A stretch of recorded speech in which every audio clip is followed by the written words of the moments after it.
안녕하세요. 낭만보수 영우본색입니다. 국민의힘 오세훈 후보, 박형준 후보 정말 수고하셨습니다. 와, 이게 정말 도대체 얼마 만의 승리죠? 얼마나 값진 승리인지 모르겠습니다. 자, 근데 여러분, 축배를 들기에는요, 단 하루로 충분합니다. 아직 우리에게는 가장 중요한 대선이 남아있기 때문이죠. 우리는 과연 내년 대선에서 승리할 수 있을까요?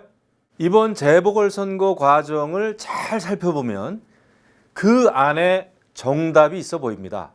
영우본색에서 그 답을 찾아드립니다.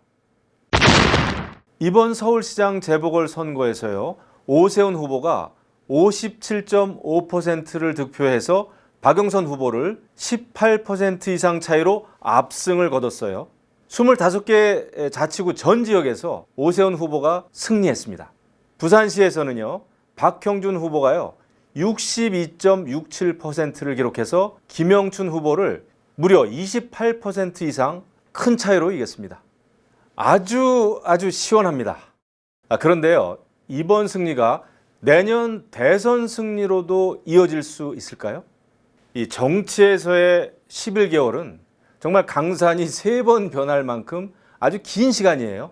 그만큼 변수도 많고 또 민심의 동요도 큽니다.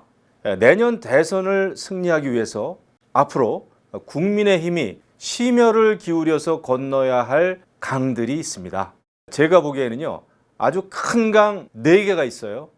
이런 강만 무사히 건널 수 있다면 대선에서도 승리의 여신을 만날 수가 있을 겁니다. 첫째, 중도와 보수 단일화의 강입니다. 이번 4.7 재보궐선거 승리의 견인차는 역시 야권 단일화였습니다. 지난해 12월 안철수 국민의당 대표가 서울시장 선거에 뛰어들었죠. 그때부터 국민들이 서울시장 야권에도 눈길을 주기 시작했죠. 나중에 국민의힘 후보와 단일화가 과연 될 수 있을까? 무조건 단일화는 해야 되는데 이런 걱정들 했었죠. 덩달아서 국민의힘 당내 경선도 주목을 받기 시작했습니다. 결국에는 국민의힘 오세훈 후보, 국민의당 안철수 후보의 단일화가 진행됐죠. 그리고 우여곡절 끝에 결국 단일화가 성사가 됐습니다. 바로 이거죠. 반문도 했고 연대도 하니까 이긴 겁니다. 그렇다면은 내년 대선은 어떻게 될까요? 윤석열 전 총장은 아마 지금 생각이 매우 복잡하겠죠. 조기에 국민의힘에 입당하느냐, 아니면 정당 밖에서 제3의 길을 가다가 나중에 입당하느냐. 그것도 아니라면 아예 대선을 코앞에 두고 단일화 과정이라는 절차를 통해서 대권으로 갈 것인가. 셈법이 간단치가 않겠죠. 안철수 카드도 아직 살아있습니다. 이번 단일화 과정과 또 선거운동 기간에 아주 좋은 모습을 보여줬습니다. 우리는 그것을 인정해야 합니다. 또 지금 국민의힘 내부에서 대권 후보들이요, 아주 열심히 기지개를 켜고 있죠. 그리고 능력 있는 주자들이 분명히 더 등장할 겁니다. 이들 모두가 나라를 바로 세워야 되겠다, 이 나라를 비정상에서 정상으로 돌려놔야 되겠다는 그 한 마음으로 공정하게 경쟁하고 또 나중에 단일화에 성공한다면요, 저는 희망이 있다고 봅니다. 이번 4.7 보궐선거가 그것을 보여줬어요. 대선 승리를 위한 두 번째 강, 바로 20대 청년층을 보듬어 안고 건너야 하는 강입니다. 여러분, 이번 4.7 재보궐선거의 흐름을 180도 완전히 바꾸어 놓은 것은 바로 20대 청년들이었습니다. 선거 역사상 20대 청년층이요, 소위 보수 쪽에 표를 던진 건 상당한 이변입니다. 그러나 이것은 20대 청년들의 삶의 절규였습니다. 우리 사회 기성세대, 기득권층으로부터요, 취업의 사다리, 또 주거의 사다리, 희망의 사다리를 걷어차인 배신감의 표출이었죠. 공정을 약속한 가장 불공정한 정권에 대한 분노였습니다. 이들 세대는 기존의 구태스러운 정당의 제도나 정치 개념에 얽매여 있지도 않습니다. 이들 앞에서 정치적으로 산토끼, 집토끼, 조직표, 샤이보수 이런 얘기요, 다 웃긴 얘기입니다. 이들은 공정하게 보이면 지지해주고 또 썩고 불공정하면 심판하는 거죠. 말과 행동이 다른 위선을 비판합니다. 그런데 이들이 지금 국민의힘에 새로운 희망을 걸고 내년 대선에서도 국민의힘 편에 서줄까요? 국민의힘도 사실 이들 20대 청년들에게는 매우 미안한 마음을 가져야 합니다.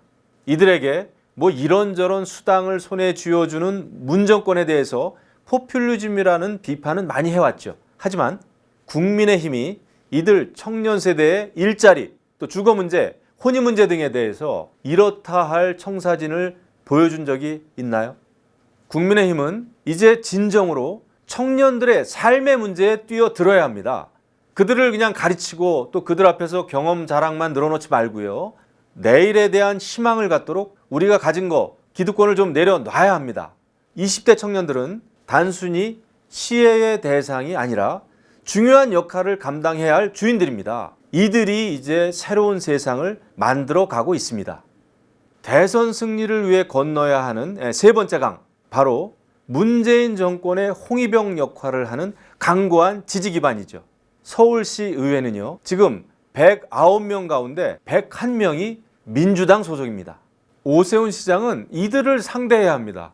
진짜 말 그대로 전쟁일 겁니다. 국회도 마찬가지입니다. 아직 임기가 3년 이상 남은 180명 민주당 소속 의원들이 딱 버티고 있습니다. 18개 상임위원장 몽땅 민주당 소속이죠. 민주당이 마음만 먹으면요, 얼마든지 법안을 만들고 바꿀 수 있는 그런 입법 독주가 앞으로도 3년 동안이나 가능하다는 얘기죠. 이번에 중앙선거관리위원회가 선거관리를 어떻게 했는지 똑똑히 보셨죠?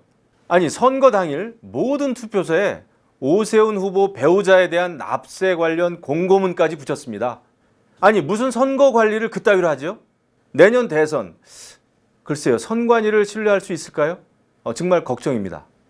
또 정부 지원금에 기생하는 그 수없이 많은 시민단체들도요, 문정권의 홍위병 역할을 하고 있습니다. 지금 내년 대선에서는 이들이 아마 생사를 걸고 전쟁을 벌일 겁니다. 국민의힘은 이토록 완벽하게 기울어진 운동장에서 내년 대선을 치러야 합니다. 남다른 각오가 절실합니다. 마지막으로 네 번째 강, 바로 기존 보수가 가지고 있는 구태 이미지를 벗어버리는 일입니다. 그동안 국민의힘은 특정 지역을 기반으로 해왔습니다. 물론 어려운 때 보수를 지켜준 지역과 또 당원들에게는 매우 감사한 일이죠. 하지만 전국 정당으로 더욱 커지지 않으면 내년 대선 승리는 어렵습니다. 당도 더 젊어져야 합니다. 좀 더 젊은 층이 앞장서고 목소리 내고 이끌어가면 좋겠습니다. 20대 또 30대 청년 세대들에게 단순히 지지를 호소하는 정당이 아니라요, 청년들도 실제로 당내에서 자연스럽게 활동할 수 있는 젊은 정당의 모습이 필요합니다. 이제는요, 이미지가 곧 콘텐츠인 세상이 되었습니다. 매력이 곧 실력인 세상이 되었습니다. 포장지가 마음에 들지 않으면 그 안에 있는 내용물을 보려고 하지 않습니다.